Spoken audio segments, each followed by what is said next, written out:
Well, hello there. Welcome back. We're going to be talking about the River Valley civilizations in this week's videos. We'll be focusing on Mesopotamia, Egypt, and the Indus River Valley civilizations. So, as always, the key concepts. Feel free to pause.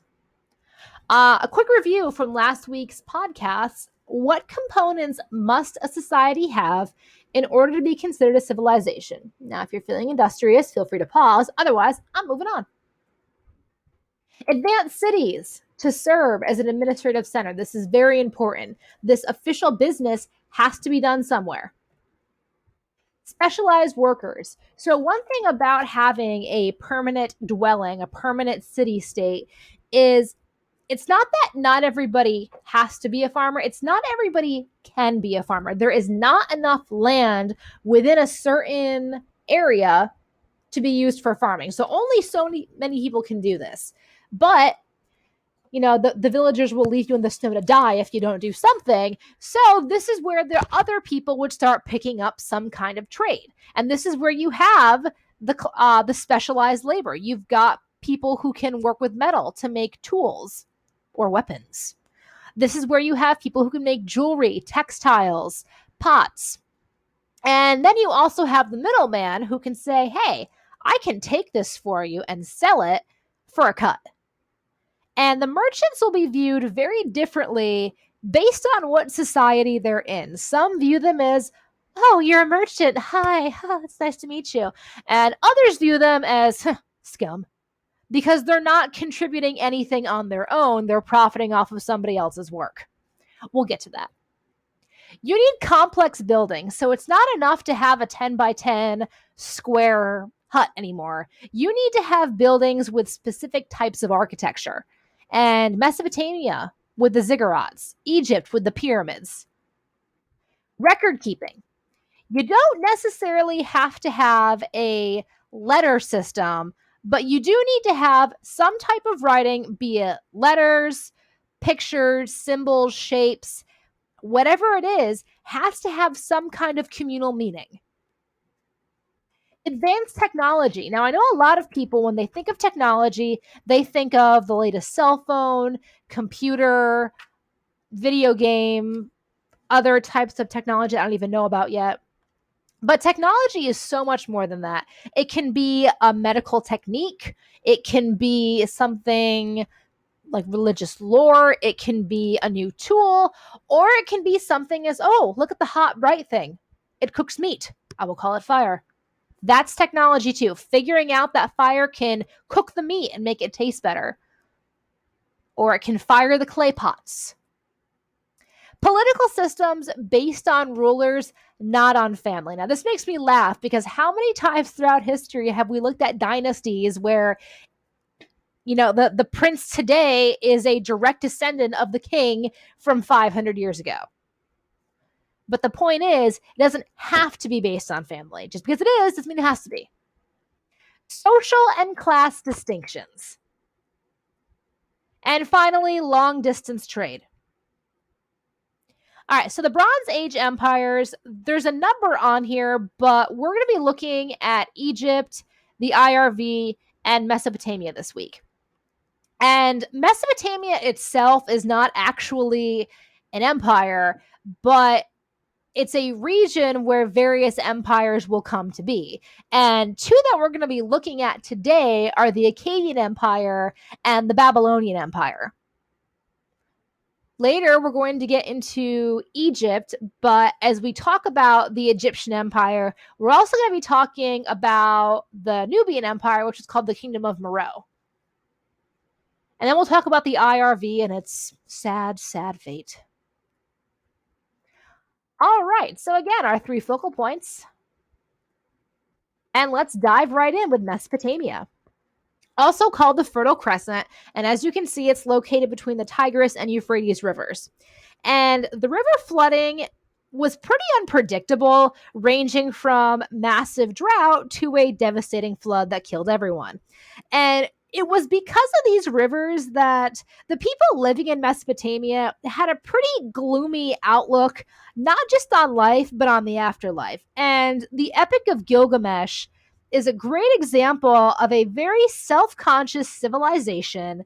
It's the epitome of a complex society, but it's also a great example of how Mesopotamians saw the afterlife. And after a life full of hardship and challenges, people all return to dirt and they eat clay in the underworld and they live to serve the gods, and that's it. Really makes the, living for the day just really appealing. Anyway, by 3100 BCE, the first city in Mesopotamia was established, and it's the first major city. It's called Uruk, and it's the most important city because it was the first city to have 50,000 people, and it was a complex society. There were social classes, labor systems, the required large urban center, and a belief that rulers and deities were entitled to the surpluses that society produced. And this area was pretty difficult for agriculture. And it's not just the rivers, it's the fact that there's not a lot of rainfall. And the rivers also flood at the wrong time. Yes, apparently they can flood at the wrong time. You want them to flood shortly before you're going to plant so the soil is wet and there's lots of nutrients. But when your crop is at its height, ready to be harvested, and then the river floods, well, you're kind of out of luck. By 4000 BCE, farmers were using ox-drawn plows or cattle or donkeys and a sort of planter to try and cultivate barley.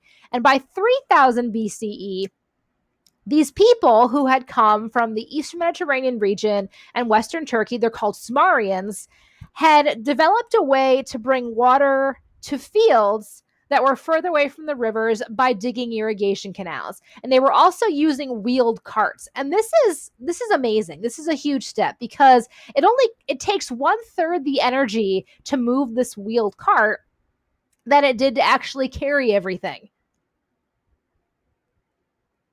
All right, so the city-state.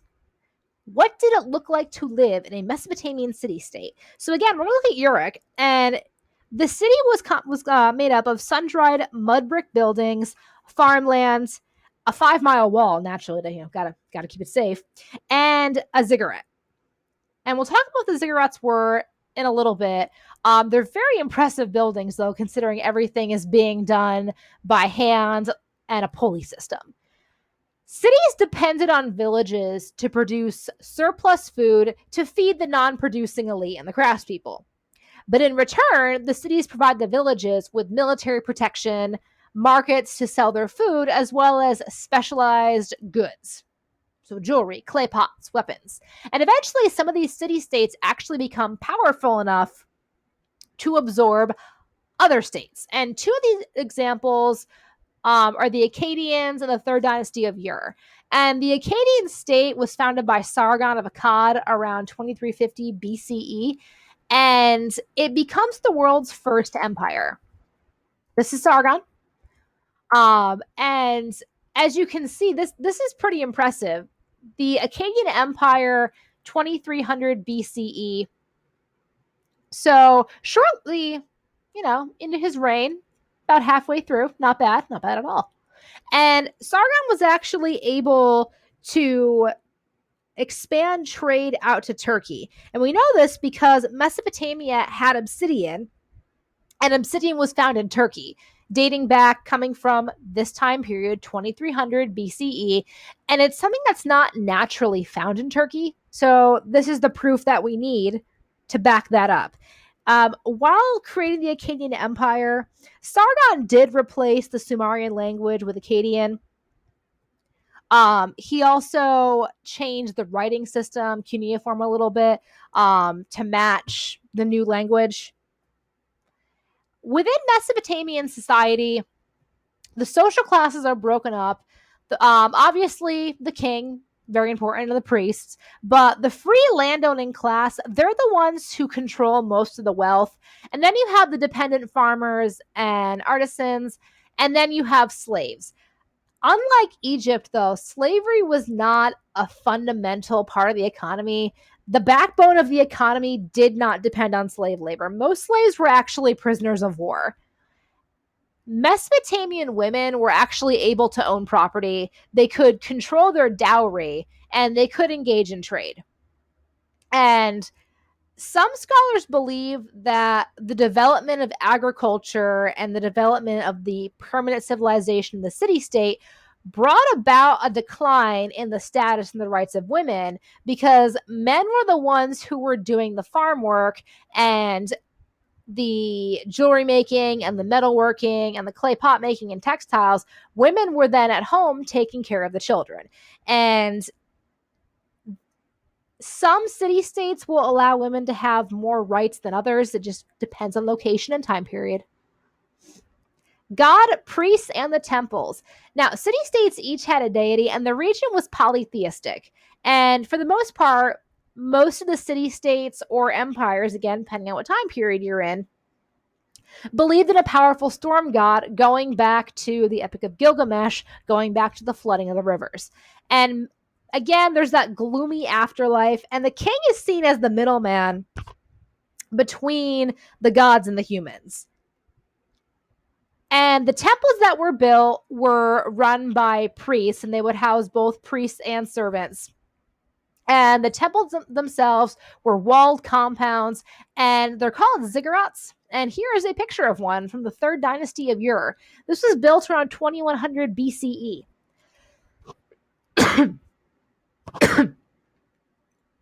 All right, so this next slide, it is kind of long, but it's incredibly important.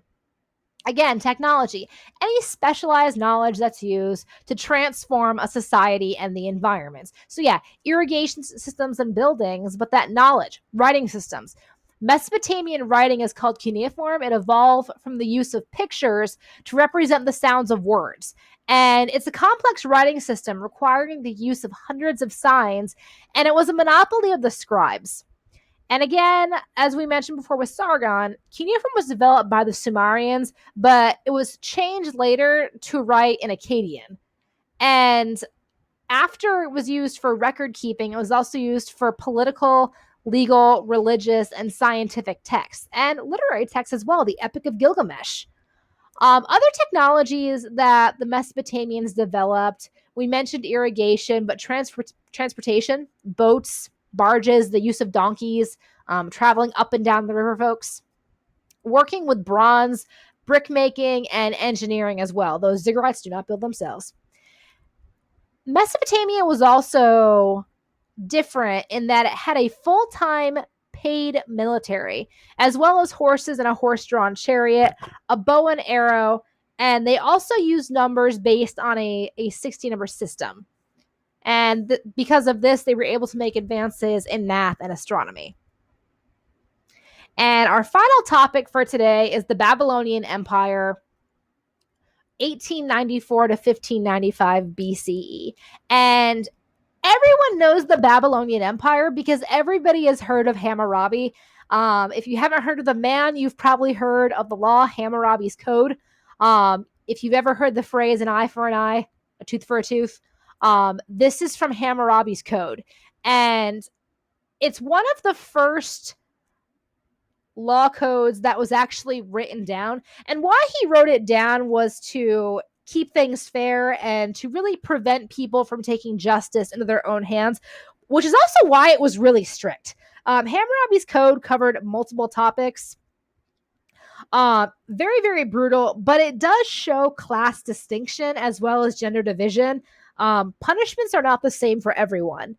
And in addition, under the Babylonian Empire, trade was set up with the Persian Gulf, which, you know, Babylon's right here, Persian Gulf's right here. So not that impressive, but he was able to set up trade with Afghanistan as well, modern day Afghanistan. And that is pretty impressive. As you can see, guys, and forgive the location, it's a little off. Babylon is right here, his empire.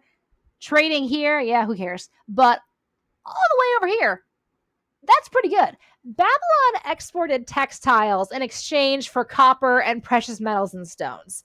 But they were sacked by the Hittites in 1595 BCE. We'll actually talk about them in our next video.